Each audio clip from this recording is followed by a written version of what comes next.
tanggal 1945 pada bulan September, suatu perlembagaan telah dirangka yang dikenali sebagai Malayan Union. Perlembagaan ini diwujudkan setelah Tanah Melayu diletakkan di bawah pentadbiran tentera British atau dikenali sebagai BMA.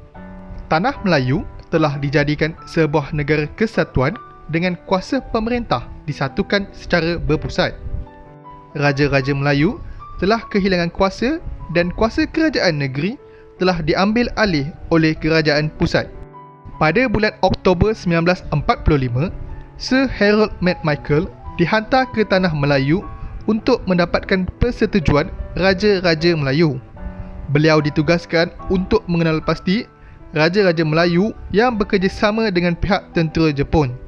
Raja-Raja Melayu pada ketika itu telah diugut dan sekiranya ada yang tidak bersetuju, baginda akan disingkirkan atas tuduhan bersubahat dengan tentera Jepun.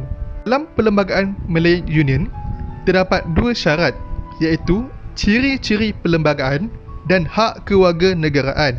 Ciri-ciri perlembagaan yang utama adalah negara-negara di Tanah Melayu disatukan di bawah satu kerajaan pusat kecuali Singapura.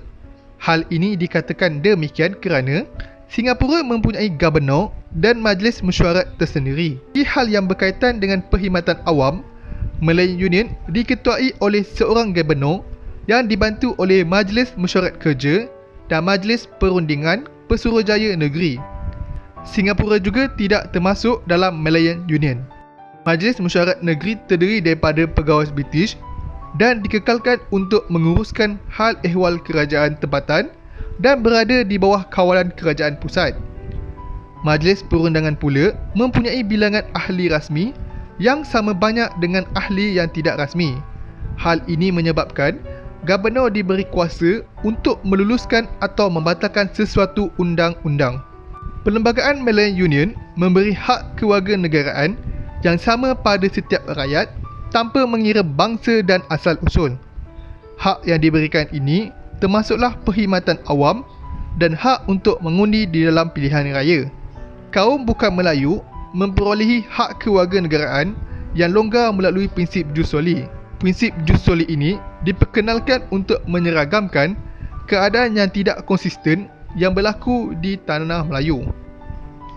Hak ini juga diberikan melalui kuatkuasa undang-undang dan permohonan. Malayan Union memberi kerakyatan melalui kuatkuasa undang-undang dengan syarat mereka dilahirkan di negeri-negeri Malayan Union atau Singapura, bermastautin sebelum perintah dikuatkuasakan, berumur 18 tahun ke atas dan bermastautin selama 10 tahun, di mana tempoh mastautin tersebut bermula daripada 15 tahun sebelum 15 Februari 1924 dan mengangkat sumpah taat setia kepada Malayan Union. Mereka yang lahir sebelum dan selepas perintah, sekiranya seorang rakyat itu dilahirkan di luar Malayan Union atau Singapura, beliau berhak mendapat hak tersebut dengan syarat bapanya warga negara Malayan Union. Hak kewarganegaraan juga diberikan melalui permohonan, di mana mereka perlulah bermastautin selama 5 tahun yang bermula daripada 8 tahun terdahulu semasa permohonan dibuat, mempunyai tingkah laku yang baik, boleh berbahasa Inggeris dan berbahasa Melayu, mengangkat sumpah taat setia dan berjanji untuk kekal bermastautin di Malayan Union atau Singapura.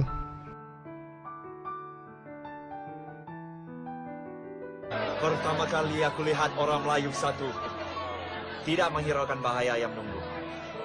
Biar sampai petukan darah, kita sudah tidak peduli. Sekarang baru British tahu apa berlaku bila semangat Melayu memberontak. Satu perarakan dan tunjuk perasaan di seluruh negara telah diadakan. Hal ini bertujuan untuk menyuarakan bantahan mereka terhadap Perlembagaan Malayan Union. Orang Melayu telah menentang perlembagaan ini melalui pelbagai bentuk, antaranya melalui akhbar seperti Majlis, Utusan Melayu dan Warta Negara. Orang Melayu telah menghantar surat bantahan kepada pihak British dan menghantar kawat kepada kerajaan Britain di London. Akhir sekali, penentangan orang Melayu terhadap perlembagaan ini adalah melalui Persatuan Melayu di peringkat negeri.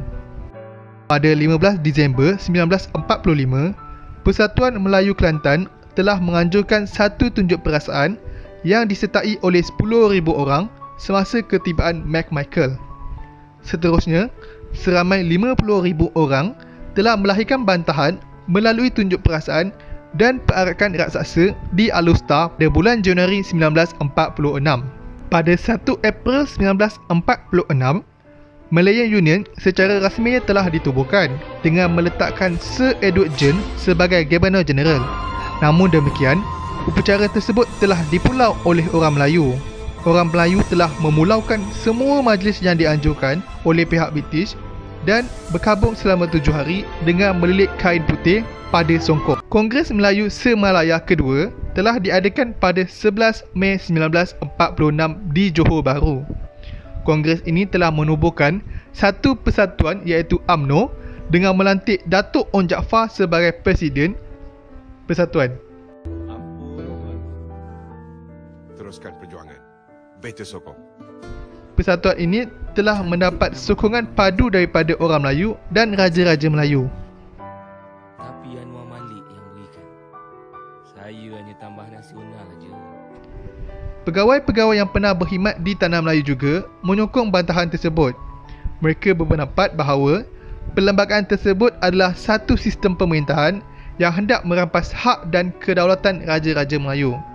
Antara pegawai tersebut adalah Frank Swettenham, R.O. Winston, George Maxwell dan Ronald Bradel.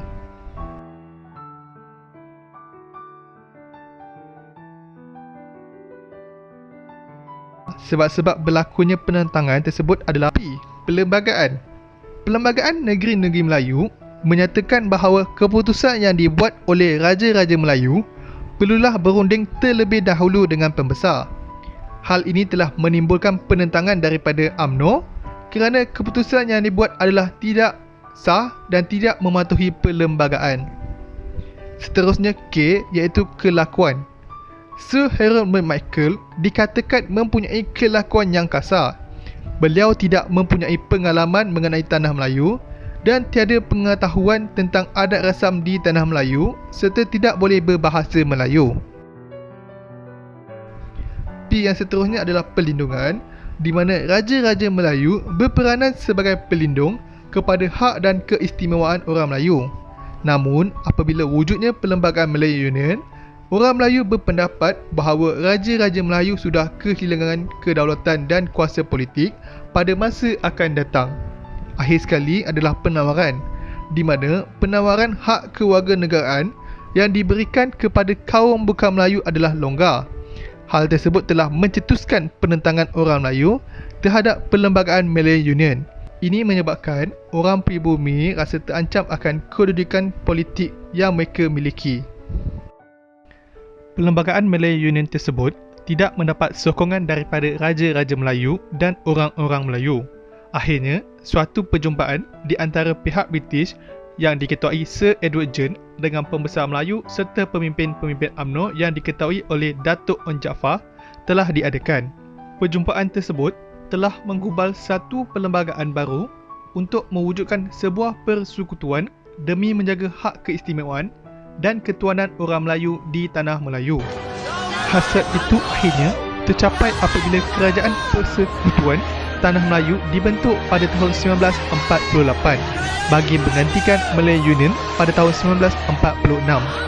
Kesimpulannya, sebagai rakyat Malaysia, kita haruslah mempunyai semangat yang jitu untuk mempertahankan kedaulatan negara pada masa akan datang.